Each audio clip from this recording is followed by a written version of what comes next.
Hello and welcome to the Draft Talk podcast. We are brought to you by 99 Yards and we're here as your one-stop shop for all your needs for the NFL draft.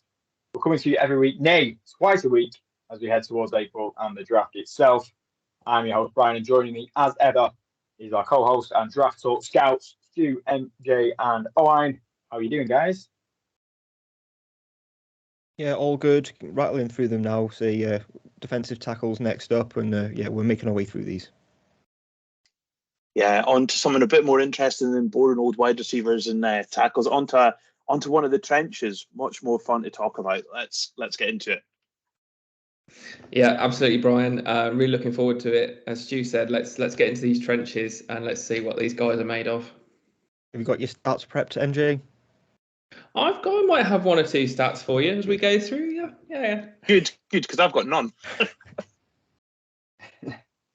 Good stuff. Yes, as we mentioned, we have already done the wide receivers and the running backs, and today we're heading in the trenches. We're going to look at this year's top 5 defensive tackles. The guy's done all the scouting, looked at all the measurables. MJ's got all the stats for us, and we're going to compare and contrast and see who are this year's top 5 defensive tackles heading into this year's draft. We're going to go from 5 up to 1, with 1 being the best. We'll have a little chat. We'll see what we think about everyone, see what sort of talent they are, where we think they're going to go, etc. You'll need to know. You'll have after this everything you need to know got there about this year's defensive tackle class. So, Owen, it's over to you to kick us off. Who's your number 5 defensive tackle?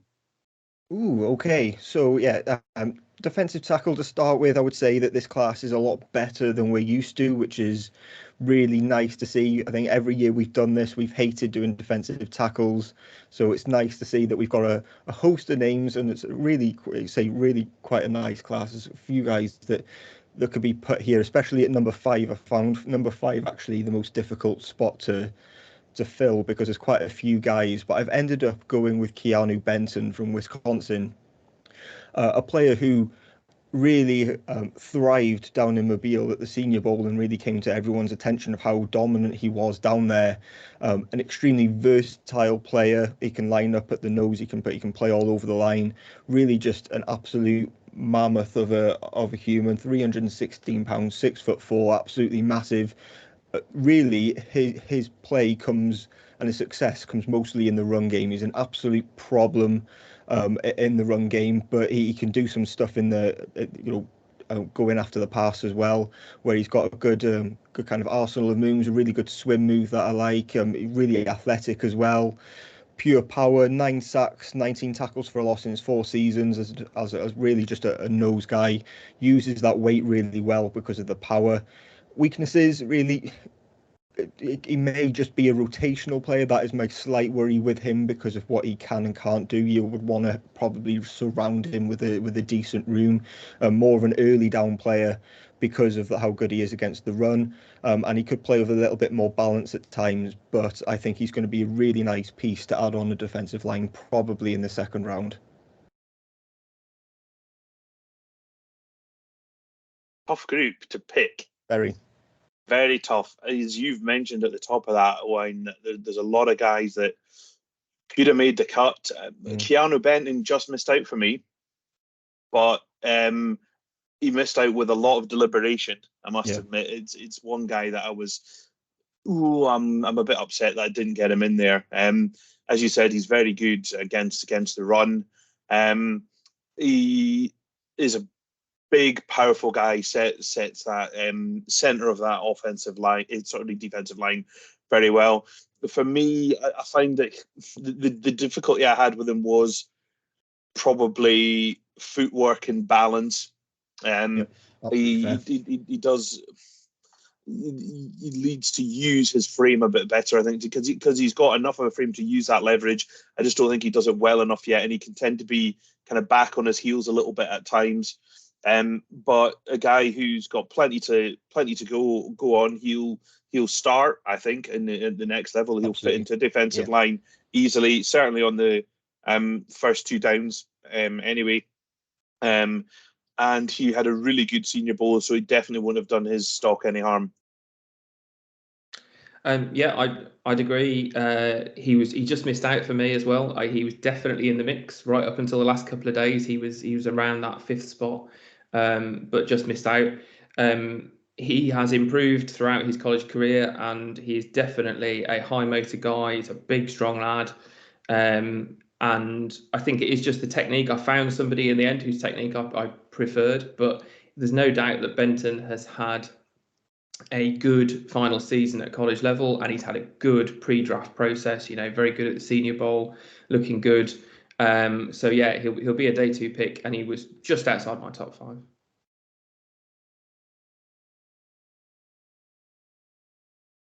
Go on then, MJ. Give us your number 5 then. Right. Okay. So this is somebody who I've come a bit late to, but yeah, settled on in that. Who am I going to put at number 5? And it's Moro Ojomo from Texas. And this is a lighter guy. He comes in around about 280 pounds, but he's powerful with it. And the thing I really liked about him was his technique. There's 3 years of consistent work there, and he's been getting better throughout those sort of 3 years. And when I went back and looked at the tape, what I really liked is there was evidence both sides of the line.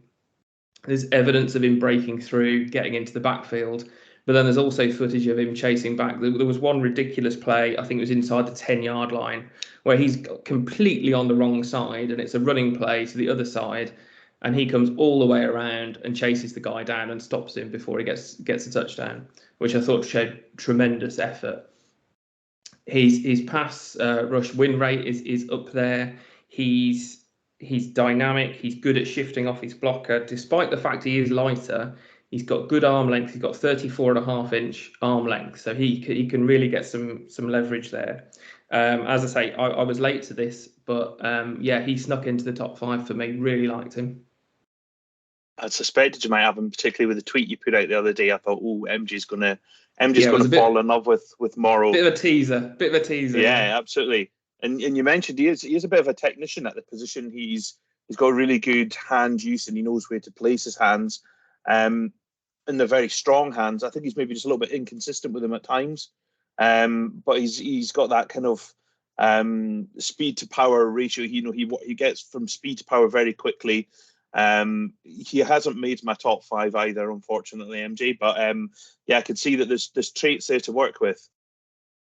Yeah, he's not in mine either. And the way basically everything we just said there about my number 5 and Keanu Benton is kind of the opposite here, where he's probably a guy who will thrive on later downs, where he can really get after the passer. And I wonder if maybe he has kind of that flexation to play defensive end or even on the edge some, because he's got that skill set and the quickness, and more flexible than a lot of these guys. But yeah, I haven't ranked him either, but I think I would say he's probably a player that's going to go kind of like early day 3 if I was to say right now where I think he would go. But he's got a skill set. I guess it just depends what you need, right? Because if you need that kind of player who, say you've got some run stuffers, you just need one to get after the passer, then absolutely it's a really good pick in Ojomo. Cracking stuff. Round it up then, Stu. Who's your number 5? I've gone for Bruce Feldman's number 1 freak, Mazi Smith, defensive tackle from Michigan. He's another guy who's a mountain of a man. He's a really good run stuffer in the middle of that Michigan defense. He's really strong at the point of attack. His strength and physicality is really what kind of makes Mazi Smith. He's got a really good, strong, heavy punch initially. He can drive, guys back several yards with that kind of punch. He's really disruptive. His ability to move around very quickly for a guy his size. He don't make the top of Bruce Feldman's freak list for no reason. He probably has slightly shorter than ideal arms, which makes it really much a middle of the defense play. You're not going to move him much off that kind of 1, maybe 3 technique at a push, but he's going to be kind of that nose 1 technique kind of area for him. Each year he's got that little bit better on the pass rush, and I think there's a way to go with that. But I think using that athleticism, if he can put it to good hands, he could become a pass rushing guy from the center of the defense as well. and I think that there's loads to work there with Mazzy.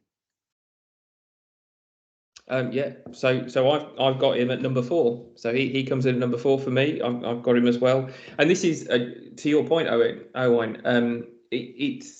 This is the thing, isn't it? It was close, wasn't it? It was close. Oof, close. It's what have you already got on the line, isn't it? Have you already got this is what I was wondering as I was doing these 5, of trying to be complimentary a bit and going for, okay, one nose and then one slightly lighter guy. And it really does depend as an NFL team drafting, can't speak to team, NFL team drafting, as to what is it you need. Marty Smith, he can absolutely sort of drop anchor, and it's a bit of a thou shalt not pass on the one aspect. But then there's also footage. If you let him through your line, then he is gone, and he can get after the quarterback, despite being, what is he, about 320 pounds, something like that. So he is a big nose tackle. He's obviously going to be really good for you in run defense, but he can also cause a bit of havoc behind the line as well. I thought he's obviously at that size, although he can shift a bit, he's a very sort of deliberate player. He's got that little bit of zip about him, but he's not going to hair around like a Jomo or a couple of the other guys who I think we're going to talk about as we get closer to number 1, which is why I've got him coming in at 4. Yeah, he would have been 6 for me, so I haven't ranked him, but he would have been 6. And the reason is I almost wanted a bit more from him. Watching the tape, it almost felt like the flashes are really good.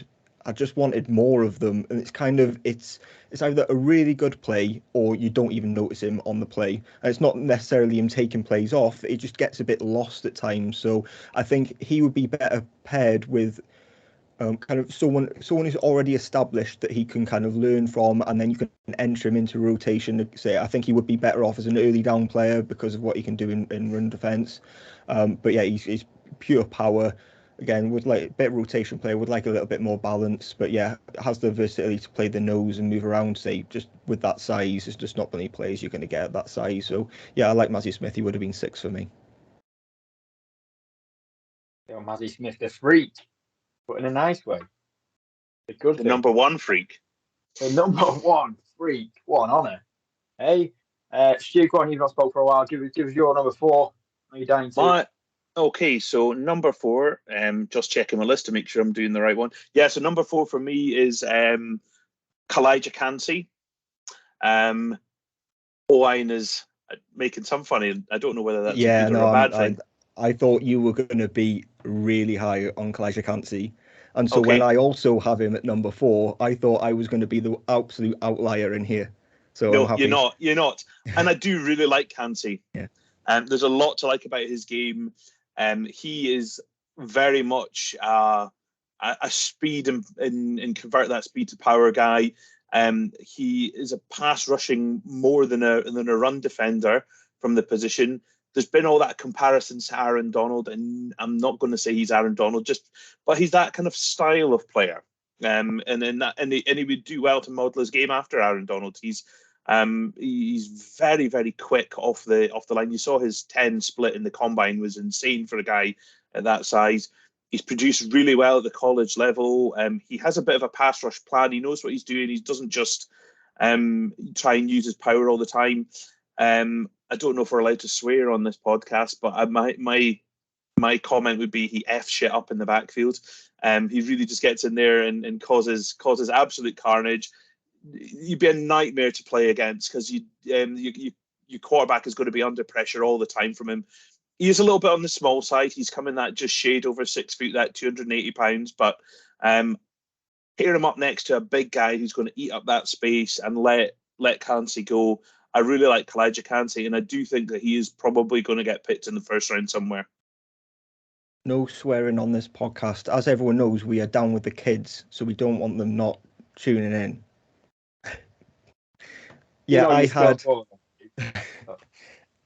Calijah Kancey at 4 as well, and I thought that I was going to be slightly controversial having him here. So I'm pleased. I think we see him very similarly. So I won't go through all the strengths and weaknesses again, but yeah, it's more the way that he converts power to speed, and he's just extremely difficult to deal with.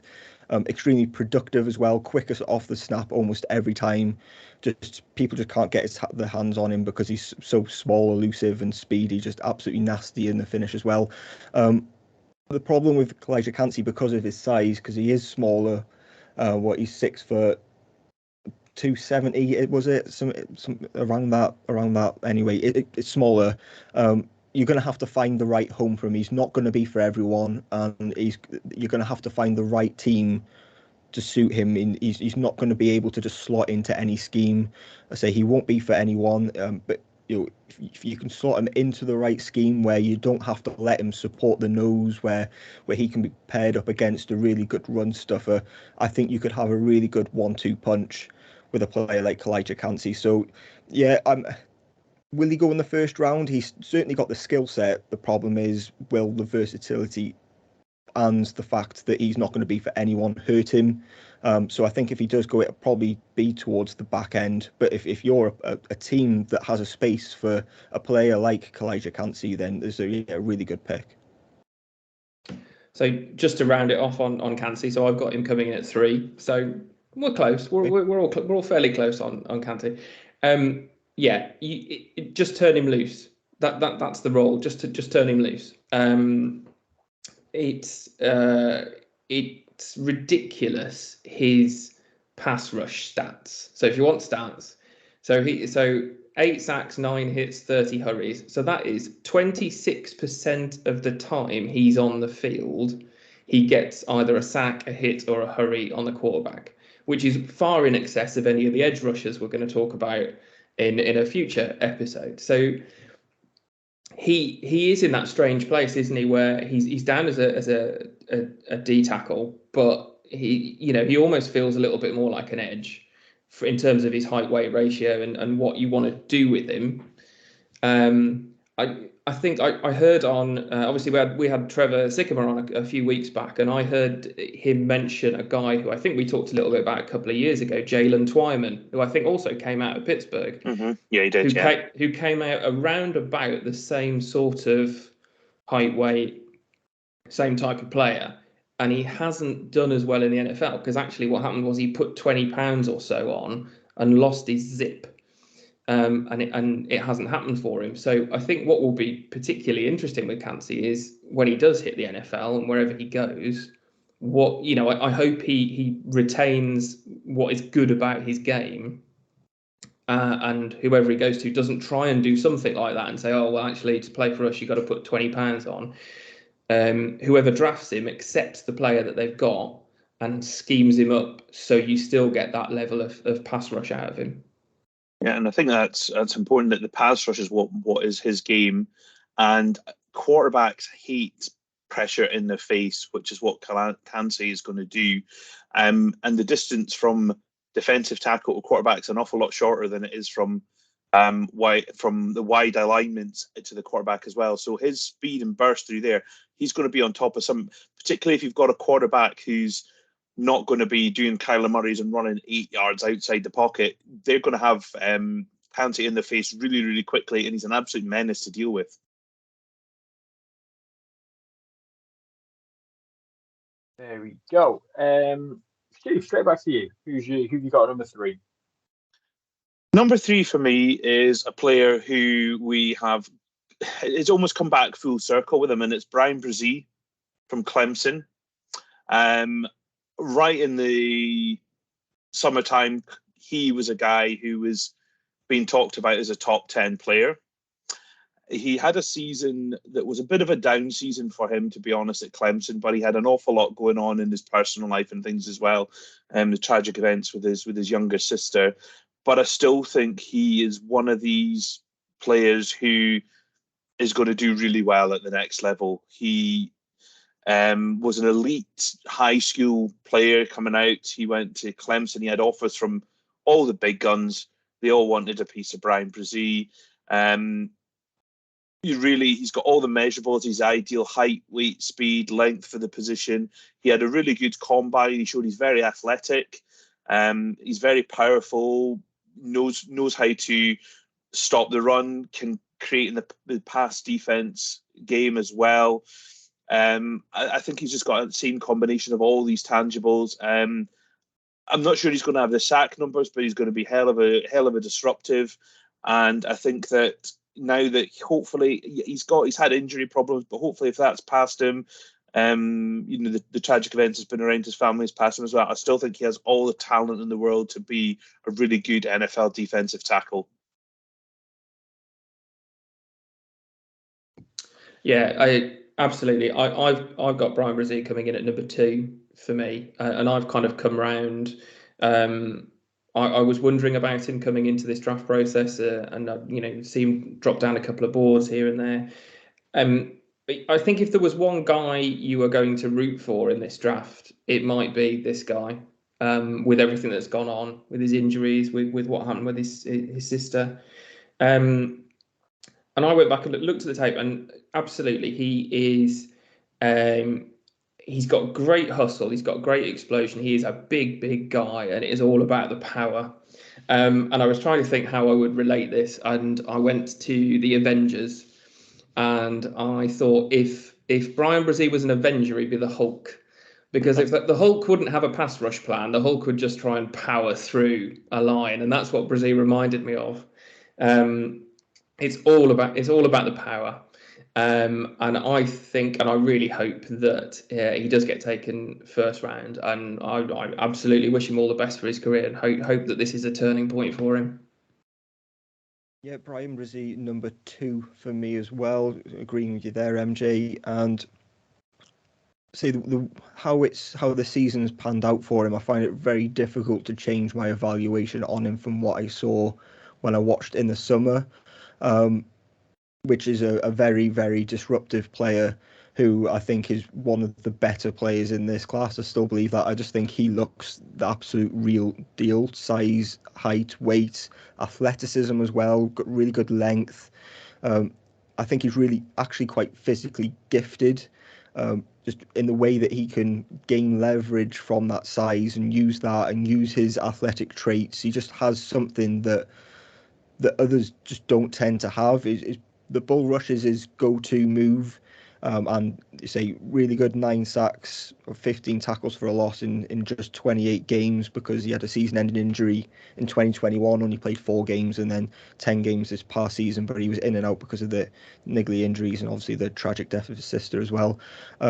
So I just don't see where not necessarily hate, but where I don't know what just what's happened to him in terms of coverage, because we were looking in the summer as one of at least the top 10 players in this class. But it was almost locked into a top 10 pick, and now we're potentially seeing him go in the second round. So I don't get that. I think he's one of the top prospects in this class. I would quite happily take him with the top 15 pick. You just got to take everything into account with Bryan Bresee. But what you see on the field is a very, very good, bursty, athletic player who can do a bit of everything. Yes, he can get a little bit locked up at times, but who doesn't? He's still quite young as well, remember, and one of the top high school recruits when he was coming out. So yeah, I really, really like Bryan Bresee.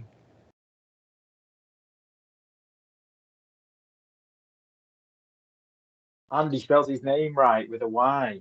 Good man. Team Bryan with a Y. There we go. Owen, we need your number 3, please. Yeah, so my number 3 is Ade Adebayor from Northwestern, a player who I think will feature as a defensive end or an edge on a lot of people's rankings, but he will be a defensive tackle moving inside as probably a 3-tech at the next level.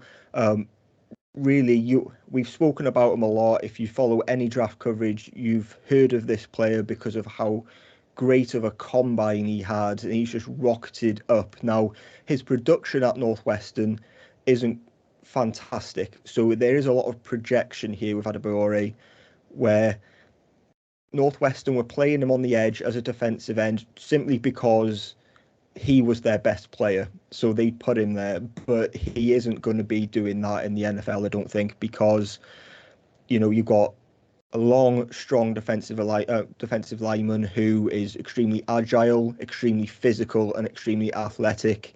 And I think that just translates much better over the middle. The bull rush is just going to be his absolute go-to. Was an absolute beast at the Senior Bowl. Then comes in and just has an insane combine where it was just absolutely alien, I think we said, because people shouldn't be able to move like he does at that size. So I think actually he's quite an easy projection, but it is a projection at that. But I think he can be an extremely successful defensive tackle at the next level. I'm going to agree with most of what you said there. Absolutely. He's, for me, number 2. Yeah. And every year I have this one player that I fall in love with. It's been Creed Humphrey. It's been George Pickens. Adi Adebawari is my one for this year. And I think when we had Trevor Sikkema on I talked about him, and that was before he had his combine. So I think everyone's going to go, oh, you just love him because of the combine. He is my guy for this year, definitely. He's a long, strong guy, very intelligent player. He's athletic. He's got instant speed. His bull rush, as you say, is going to be his go-to. But the thing that I like, because I'm obsessed with O-linemen, but the thing is his hands all day long. He knows where to put his hands. He knows how to use them. He's got a plan of what to do. He is going to probably play on that inside. I think he hasn't got enough bend, I don't think, to play on the outside. But Adebawari or Adewari, however you want to say his name, I'm not entirely sure. He can maybe come on and correct us one of these days. Who knows? He, for me, I think is going to be. He might. Some teams might just love him to pick him in that late 20s in the first round if they feel he's got what they need for their team. But he's going to be early day 2 if not, and I absolutely love him and think he's going to be a fantastic 3-tech. Yeah, so obviously I don't have him, but that's because I didn't get the memo to stick him in D tackle really. I think we should probably start a campaign that we classify him as a D tackle as opposed to an edge. Interestingly, when you look at his production, if you put it in the tackle class, it stacks up really well. Where it sits in the edge class, and that's why I was umming and ahhing about him in the edge class. Would he make the edge class? And he was just outside the top 5 of my edge class. But if I'd included him in tackle, then he probably would have been in there. It would have been in there somewhere. I mean, it's slightly hilarious, isn't it? That his combine was ridiculous. He ran the same 40 time as Tank Dell and Jordan Addison, who come in at 165 pounds and 173 respectively, whereas he was coming in at 282. I mean, it's just phenomenal. You shouldn't be able to do that. And you've got all of the raw athleticism there. And I think he'll make a really good D tackle. And a little bit like we were saying with Kancey in terms of where he goes to. I hope that's where they're drafting him for. That they're looking at him and thinking, well, actually, he's more. Let's more put him in the D tackle as opposed to sticking him right out there on the edge. So great pick. Which leaves us all with our number 1 pick. Who knows who it will be? Let's go, Stu. You can kick us off with your number 1 pick. I'm not going to be mine. It's going to be everyone's number 1 pick. And if it isn't, I'm going to get you sacked off this show if it's not. He's had his issues. We've all heard about it, but I don't care. It's still Jalen Carter. Jalen Carter has the potential to be the best player in this draft. Everyone who has any passing interest whatsoever in who the team is going to pick next year, knows anything about the draft, must have heard of Jalen Carter. We've been hearing about Jalen Carter for 2 years now on that historically good Georgia defense when they had, I think it was a 5 first-rounders pick last year. Carter was better than all of those guys. He's just a freak. He's versatile. He's strong. He's powerful. He's mobile. He can defend the run. He can get after the passer as a rusher. He's just got absolutely everything that you want in a defensive tackle. He has the potential, if things go right for him and he's in the right environment, and We don't know anything about these legal issues, but if it's all sorted out and everything goes smoothly for Jalen Carter, he really has a potential to be special in a draft class where there's not many players you would hang your hat on and say are special. Jalen Carter has that potential to be a special guy at the next level. Okay, well, if Bryan Bresee was Hulk, then I think Jalen Carter is Thanos in that first of those big Avengers films, because he is inevitable, isn't he? I mean, he is. Again, it's another one of those things where it's not really fair. He's 6'3" and over 300 pounds, and he moves like that. He's the complete package. He is, again, as you say, it's one of the easier number ones of this, top fives that we do. He's got everything. He's got power. He's got intensity. Great footwork. Great hands. I love the way he gets under the O-line pads and just lifts them up, and that's it. You're finished, and it's instant. What I find really interesting about Carter is, given what's happened recently, it is where he's going to be drafted. Because you've got 4 quarterbacks, you've got Will Anderson, you've got Christian Gonzalez, you've got Paris Johnson, but at the very worst, the rest of the league is going to look at the Eagles at 10 and go, he cannot fall to there. Because if he falls to there, he's gone to the Eagles and we're all in trouble again. So he has to be gone before then. And I still think,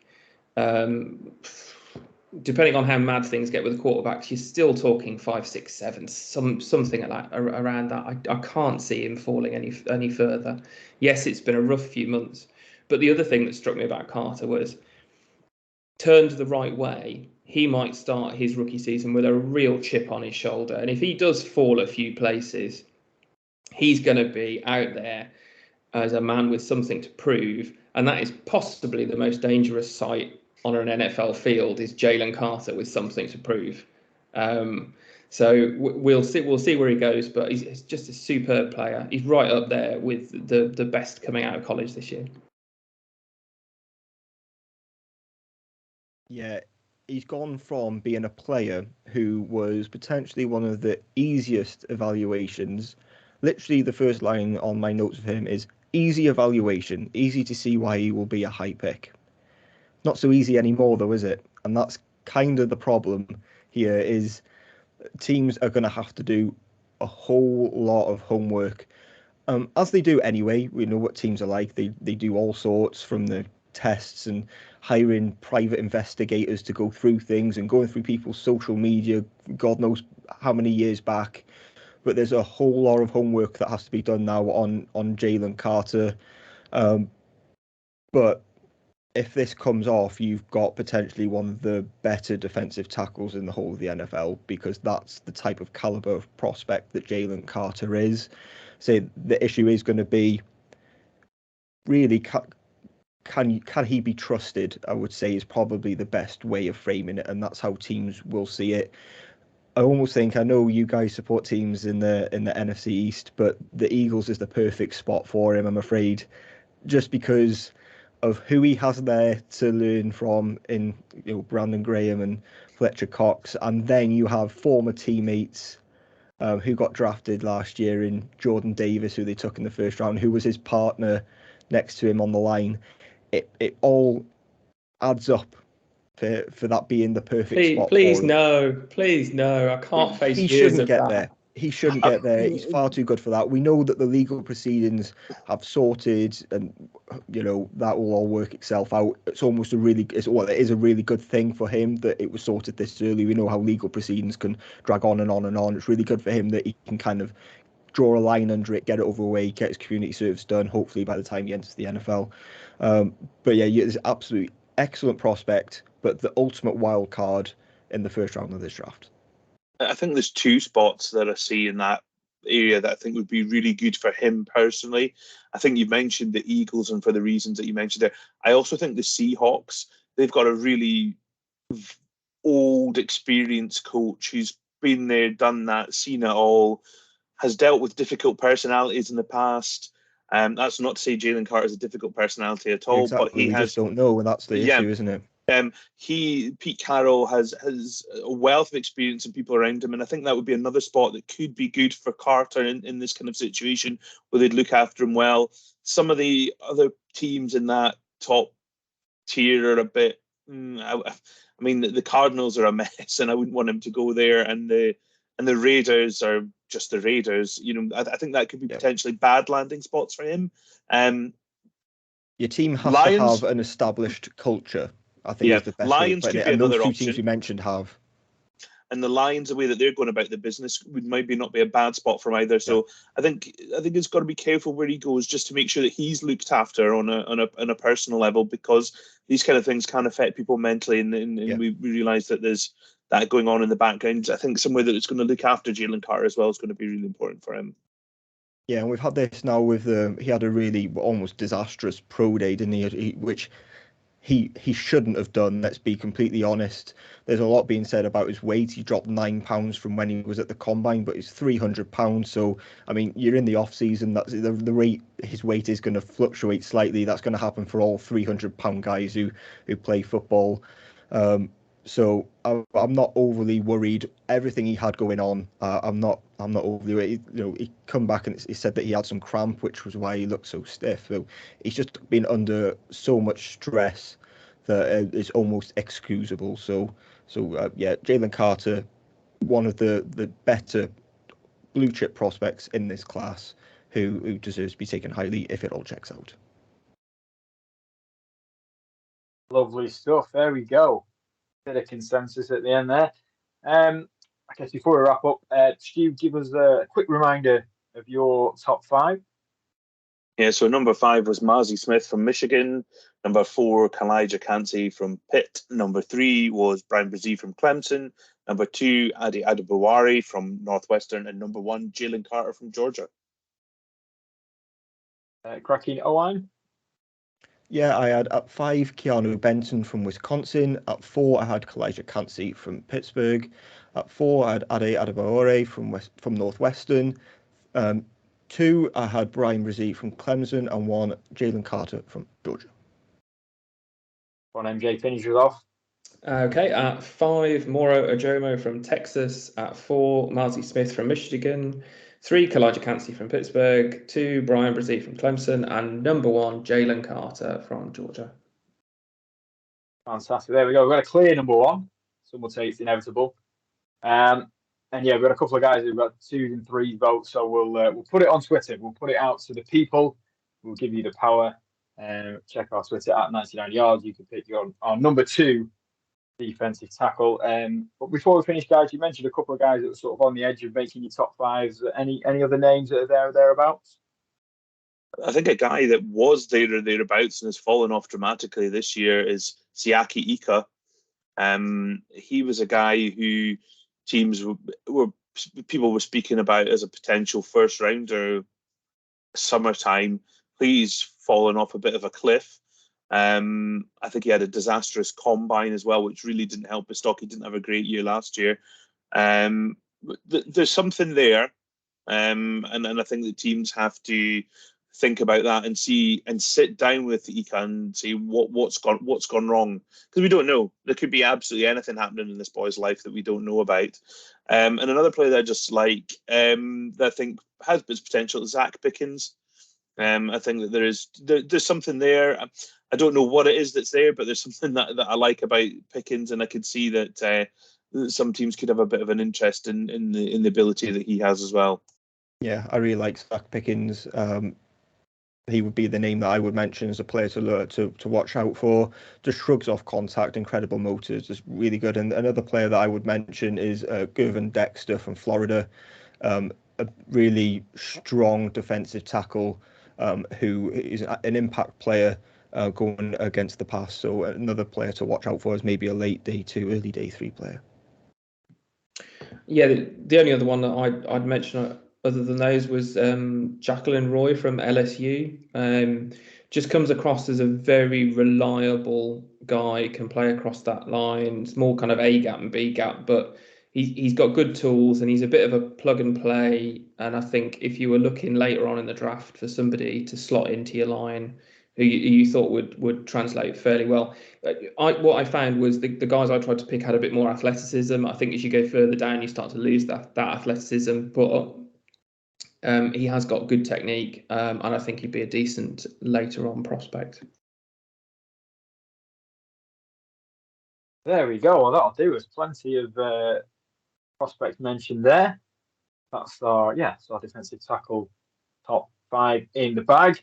We'll be back next episode. Have we got? Oh, I'll tell you. We've got defensive ends coming up next, which is going to be exciting. So stay tuned for that. In the meantime, of course, check out the website 99yards.com. The Twitter, have a little vote at 99yards, and we'll be back very soon. Thank you very much for listening. Goodbye.